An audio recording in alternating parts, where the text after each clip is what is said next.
বের করে দিয়ে দিলাম। বাহ বাহ বাহ বাহ বাহ বাহ বাহ বাহ বাহ গোবিন্দ বাহ। আমার সঙ্গে থেকে আমার সঙ্গের সঙ্গী হয়ে তোমার যে বড় উন্নতি হয়েছে গোবিন্দ। কেন কেন প্রভু আপনি এমন কথা কেন বলছেন? গোবিন্দ এত উন্নতি হবে আমি বুঝতে পারিনি। তুমি আমার সঙ্গে সন্ন্যাস গ্রহণ করবে বলে, তুমি আমার সঙ্গে সঙ্গী হবে বলে বারংবার আমার চরণে তুমি বিনতি করেছিলে, আর আমি তোমায় বারংবার করে বলেছিলাম বলো গোবিন্দ আমার সঙ্গে সঙ্গী হতে গেলে, আমার সঙ্গে সন্ন্যাস নিতে গেলে কিছু নিয়ম থাকে, সেই নিয়ম প্রতিপালন করতে হয়। বলেছিলে আমার মনে কোনো বাসনা নেই, আমার মনে একটাই বাসনা যে আমি বৃন্দাবনে যাব, রাধা নাম স্মরণ করবো, ব্রজবাসের দুয়ারে যাব। কিন্তু বা তোমার যে এত উন্নতি হয়েছে আমি তো কোনোদিনও ভাবতে পারি নাই গোবিন্দ। প্রভু কেন আপনি এমন কথা বলছেন? আমি কি ভুল করেছি? আমি কি দোষ করেছি? আমি কি অপরাধ করেছি প্রভু? গোবিন্দ কাল হরিতকি যাওয়ার জন্য তুমি দেরি করে দিয়েছিলে, আজ তুমি তাড়াতাড়ি দিয়েছিলে, কারণ তুমি তোমার ওড়নার মধ্যে হরিতকি সঞ্চয় করে রেখেছিলে। তুমি কি জানো না গোবিন্দ সন্ন্যাসের নাহি হয় সঞ্চয়ের অধিকার।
সন্ন্যাসের নাহি হয় সঞ্চয়ের অধিকার।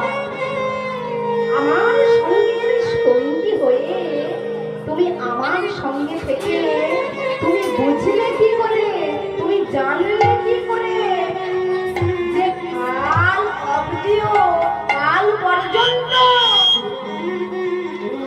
তোমার দেহের মধ্যে প্রাণটা থাকবে গোবিন্দ?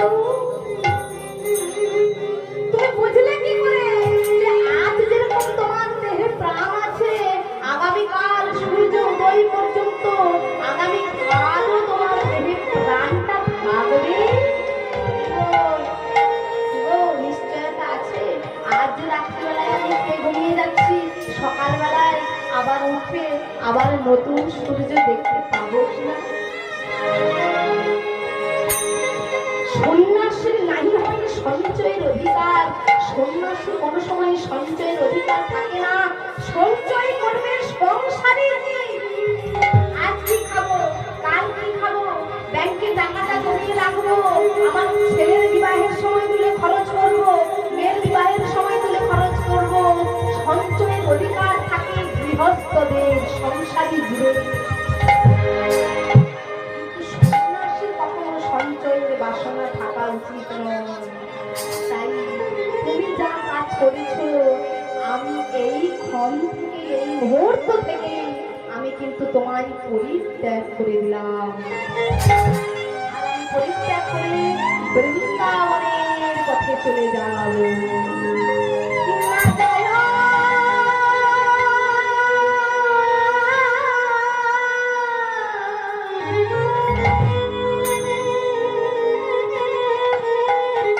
না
দিচ্ছি ও প্রভু, আমি কথা দিচ্ছি আর কোনোদিন এমন ভুল আর হবে না, আর কোনোদিন এমন ভুল হবে না গো প্রভু।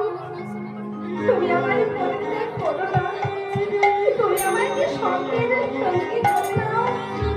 তোমার বিরহ জ্বালা, বিরহ যন্ত্রণা, তোমার কাজ ছাড়া যে আমি ভুলব।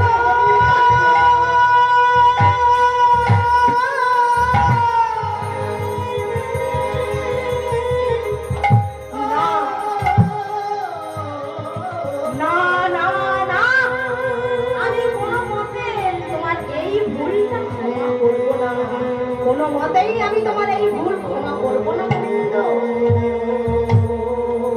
তুমি চলে যাবো বৃন্দাবনের পথে, তুমি থাকো এই অভ্রদ্বীপে, আর অভ্রদ্বীপে থেকে তুমি রাধা গোপীনাথের পুজো করো, রাধা গোপীনাথের সেবা করো, রাধা কৃষ্ণকে তুমি তোমার হৃদয় মন্দিরে বসাও।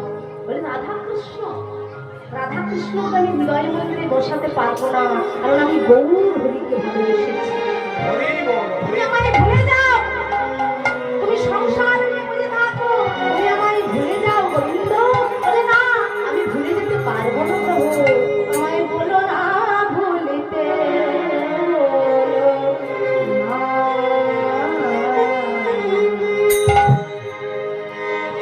আমায় বলো না ভুলিতে, বলো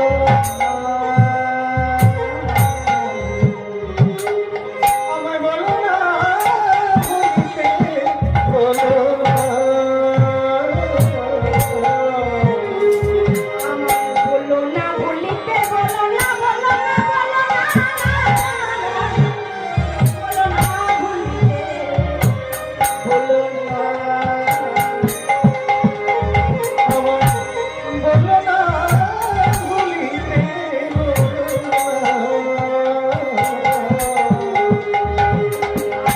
চাই না হলে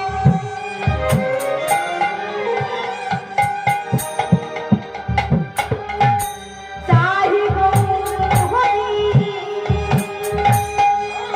আমি চাই না হলে চাই গো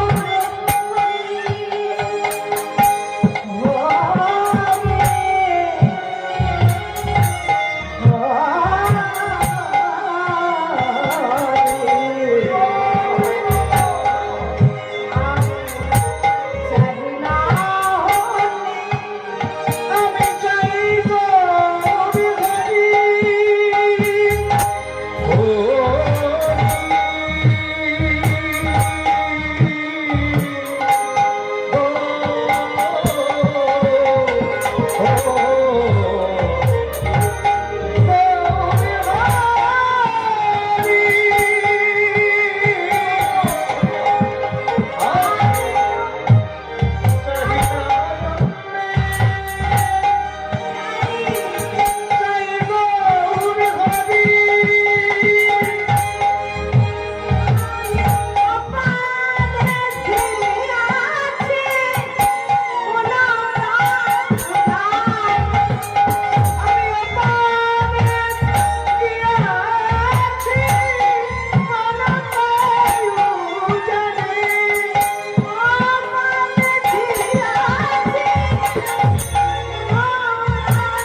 গোবিন্দ ঘোষ নয়নের জলে কাঁদছে, আর যখনই নয়নের জলে কাঁদছে, গৌর হরি আমার আলিঙ্গন করে গোবিন্দকে বলছে, ও গোবিন্দ, তুমি দুঃখ করো না গোবিন্দ, তুমি এমন ভাবে কেঁদো না গোবিন্দ।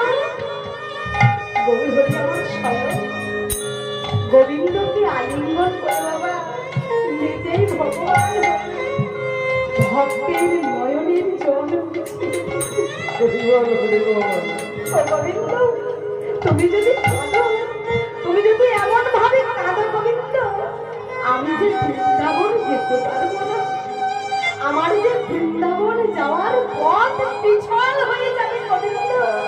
ও গোবিন্দ, তুমি নয়নের জল মুছো, বলো না আমি তোমায় ছাড়া আর কতক্ষণ থাকবো। আমি যে বড় ভক্ত ভালোবাসি, ভক্ত ছাড়া আমি থাকতে পারি না, আমি তোমার কাছে আবার আসবো।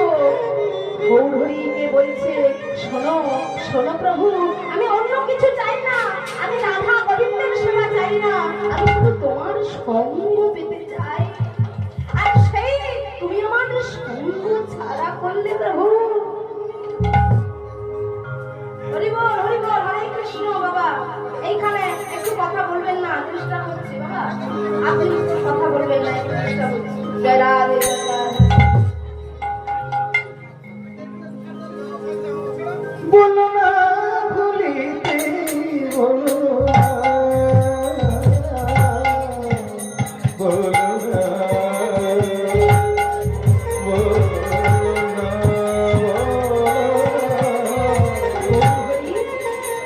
এত ছলনার আশ্রয় নিলে প্রভু, আমাকে সঙ্গ ছাড়া করবে বলে এমন করে ছলনার আশ্রয় নিলে প্রভু, আমাকে সঙ্গ ছাড়া করে দিলে প্রভু। গোবিন্দ, আমি বলছি শোনো, তুমি এইখানে থাকো, আমি যাই বৃন্দাবনের উদ্দেশ্যে। আর এদিকে গোবিন্দ আমার আক্ষেপে ক্ষোভে গৌর হরির প্রতি ফেটে পড়লেন যে ছলনার আশ্রয় নিয়ে তুমি আমার সঙ্গে এমন ব্যবহার করলে গৌর হরি। তুমি নাকি ভক্ত বৎসল ভগবান, আর ভক্ত বৎসল ভগবান হয়ে তুমি আমার এই ক্ষুদ্র পাপে, এই ক্ষুদ্র গুণে তুমি আমায় বড় শাস্তি দিলে প্রভু।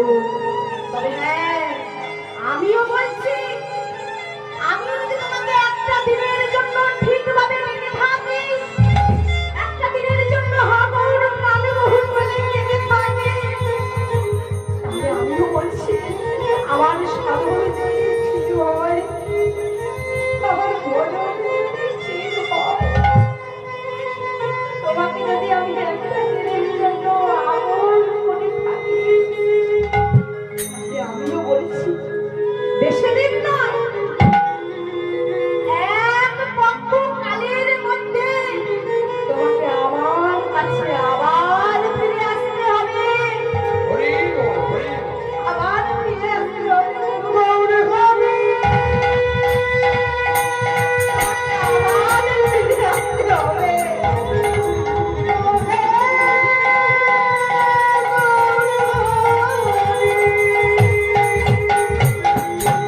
প্রভু যখন চলে যাচ্ছিলাম, প্রভুর মর্গে চরণের চিহ্নগুলো যে পড়ে আছে মাটির উপরে, গোবিন্দ ঘোষ প্রভু প্রভু বলে, গৌর হরি বলে ফুলাতে আছাড় দিয়ে কাঁদছে আর বলছে, গৌর হরি কিবা ঢলো ঢলো কাঁচা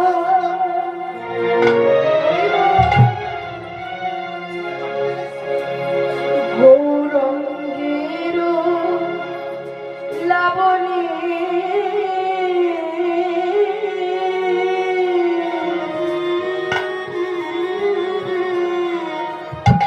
অব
আমি পিছনে ফিরিয়া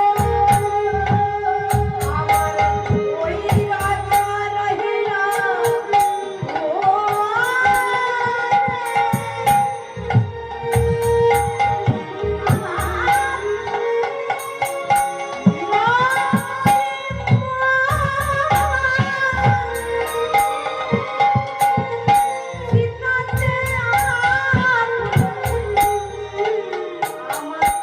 কেন বা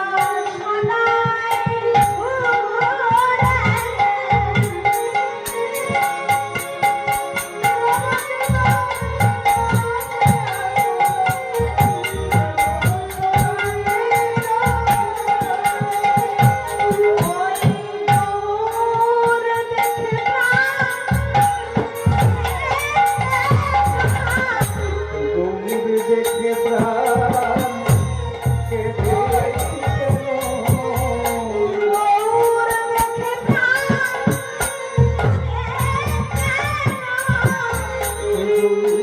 দেখে প্রাণ কেঁদে কেন?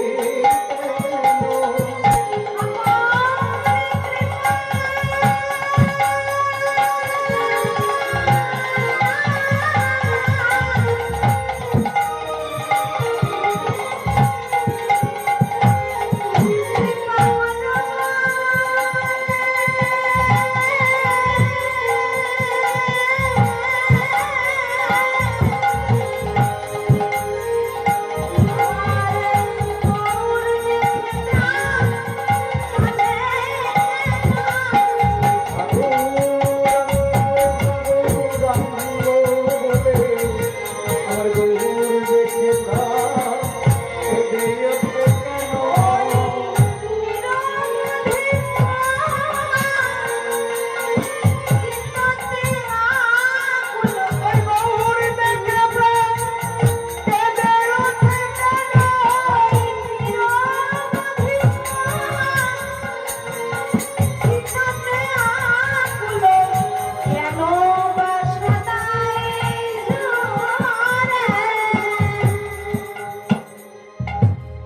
গোবিন্দ ঘোষ ভগবানের কাছে বলে দিলেন, আমি যদি তোমাকে ডাকার মতো ঠিক ডেকেছি না,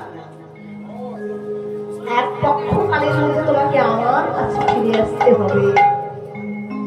দেখুন, সাধনা করার মতো করলে কিন্তু ভগবান প্রেমের ডোরে বাঁধা পড়বেনই পড়বেন। আজকের এই লীলা তার সাক্ষী দিলেন।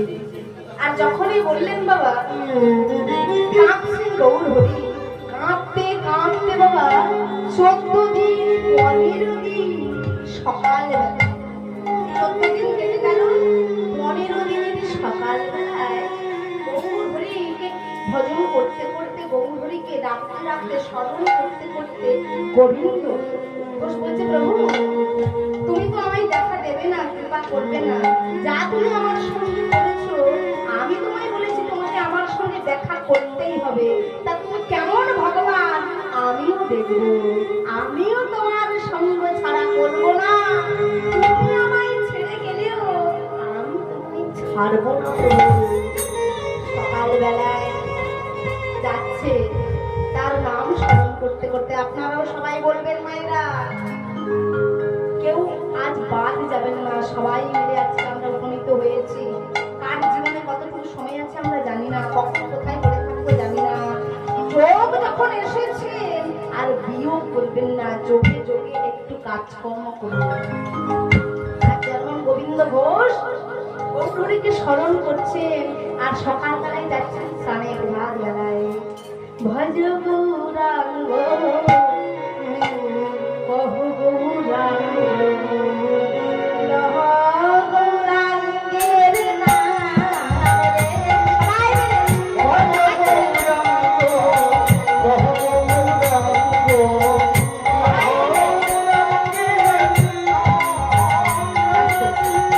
আচ্ছা, মাইক দাদা কি খুব খারাপ কাজ করছে? যিনি মাইক দাদা রয়েছেন, সে কি খুব খারাপ কাজ করছে? আপনারা তো মাইক দাদাকে আবার মিথ্যাবাদী প্রমাণ করবেন না। হ্যাঁ, মাইক দাদা দাঁড়িয়ে দাঁড়িয়ে কাজ করছে, কত সুন্দর করে সাজাই দিচ্ছেন দাদা। আর আপনারা কি শুনতে যদি পাচ্ছেন, মাইক দাদার কাজ যদি ভালো থাকে তার প্রমাণটা দেখান। সবাই মিলে হাত তুলে ভজ গৌরাঙ্গ কহ গৌরাঙ্গ।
আর যখনই খাবার দিচ্ছি যখনই এসে বিরক্ত হয়ে সরিয়ে দিচ্ছে। আর যখনই সরিয়ে দিচ্ছে বাবা, সেই দিন আবার গৌরহরির নাম স্মরণ করতে করতে, নাম বলতে বলতে চলে এলেন গোবিন্দ ঘোষ। সেই দিন শয়নে থেকেছেন রাত্রি 15 দিনের দিন শয়নে আছেন গোবিন্দ ঘোষ। আজ ঠিক ভোর হবে হবে তার আগে আগে মুহূর্তে স্বয়ং গৌরহরি গোবিন্দকে স্বপ্ন আদেশ দিলেন, ওগো গোবিন্দ, আমি গৌরহরি, ওই গতকাল তুমি স্নান করতে গিয়েছিলে, ওই স্নান করতে যখন গিয়েছিলে একটা কাঠ এসে তোমার অঙ্গে ধাক্কা দিয়েছিল। তুমি যাও, আমি তোমার প্রভু গৌরহরি বলছি, সেই কাঠকে তুমি সযত্নে করে তোমার বাড়িতে নিয়ে এসে রাখো। যখন সময় হবে আমি তোমার সঙ্গে মিলিত হব, আর সময়ের সঙ্গে সঙ্গে আমি লীলা প্রকাশ করব গোবিন্দ। যখনই বললেন গৌরহরি, গৌরহরি বললেন আমাকে এমন কথা, গৌরহরি কোথায়, কোথায় গৌরহরি? গোবিন্দ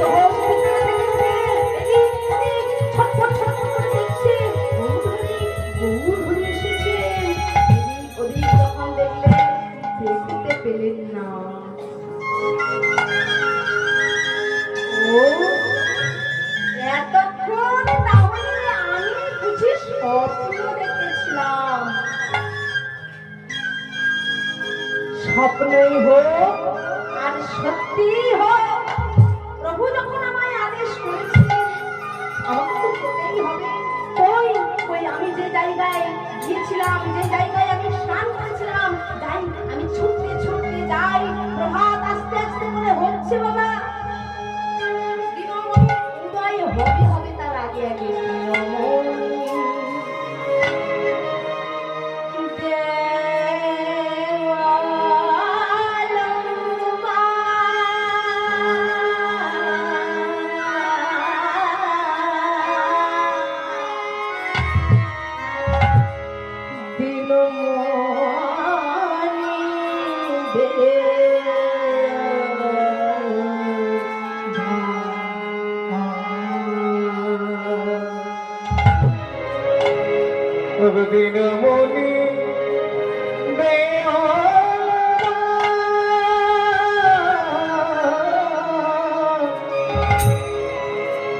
দিনমণি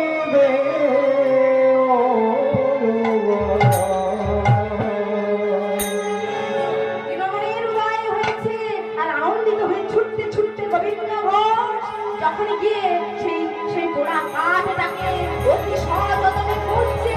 এদিক ওদিক সেদিক খুঁজতে খুঁজতে গোবিন্দ ঘোষ ওই তো ওই তো হ্যাঁ, হ্যাঁ, হ্যাঁ, হ্যাঁ, ওই পোড়া কাঠটাকে তো মনে বাপ মানুষ রান্না করেছিল।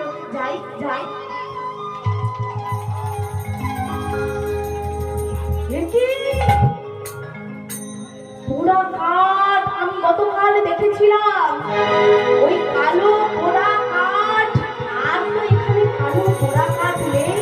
এ কি অবিশ্বাস্য ঘটনা, এ কি অভাবনীয় ঘটনা।